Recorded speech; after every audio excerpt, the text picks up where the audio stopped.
yo G hagarara hano aka ni agasuzuguro gakabije hagarara hano nkubaze itonde umva maze nkubwire uyu muco nagubaho uyu muco ninde wakwigishije hagarara hano nkubwire ubu se reka maze nkubwire hagarara turebane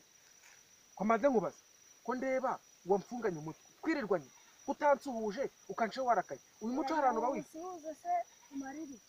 done ibyo nyamvuga abana b'iki gihe bagira agasuzuguro reka maze nkubwire wa mwana uri kumva kumunceho nunsuhuze nikosa rikomeye ya nk'ubu ngubu kunceho nunsuhuze nka mwarimu kwigisha cyangwa se mama wawe kubyara ubu ugera class cyangwa se uri home ngo basuhuze cyangwa iyo winjiye iwanyu ntabwo ugikomanga si ubwo se winjira mu rugo iwanyu mwinjira mu mwobo hagarara hamwe winjira mu rugo iwanyu mwinjira mu mwobo iryo ni ryo kosa rya mbere irya kabiri muri class ubwo no kwinjira mwinjira mu mwobo nta gukomanga guhari none rero unciyeho ubu none nutanyubaha nkuruta hagarara nutanyubaha nkuruta uzubaha nde uzubaha uwo mungana ibyo isubireho wa mwana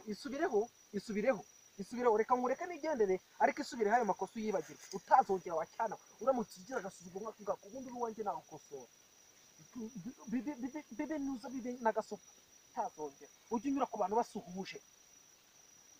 ufite my bro ni sawa byihorere mani wowe ntabwo ubizi buriya reka manze nkubwire rero wanika yanjye uri kumva umuco ubu ngubu waracitse hari umwana duhuye uri kumva njye waneye n'ubwoba ari amabuye cyane munyuzeho ntiyansuhuza munyuzeho ntiyagira iki ariko buriya biriya kosa ry'umuco abana b'iki gihe nta muco bakigira kandi ntabwo ari abana gusa n'abantu bakuru nta muco bakigira none se ndorera uciye ku muntu mukuru arakurebye ubu buriya abantu b'iki gihe basigaye bubahira umuntu icyo afite nuko yambaye cyangwa n'imvugo ye byose bakubahira imvugo icyo ufite nuko wambaye none se kuki utafata umuntu n'umuntu ugomba kumwubaha ukamwubahira icyo ari cyo nawe akakubaha mukubahana ni naho n'abana bazakura umuco ni ukugira umuco umuntu agaca ku muntu akamusuhuza mwana ni nanakubuze noneho ngo njye no kukugurira na rimwe mwana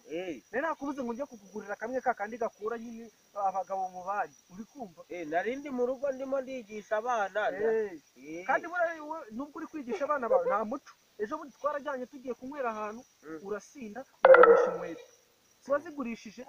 narazigurishije ariko warayanywereye ariko biriya bintu usubireho ujye mu dutsinda urebe n'akandi kantu ukora hari amafaranga nagara yo kunywera gusa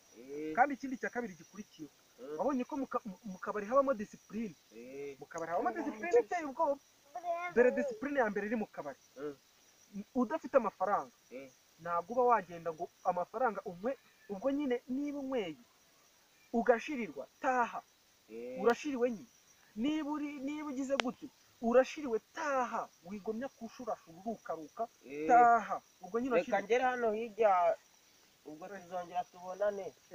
ariko nari ngize nagusobanuriye mu kabari haba disipurine niyo mpamvu tugomba no kugira buri muntu yagiye mu kabari yahigira disipurine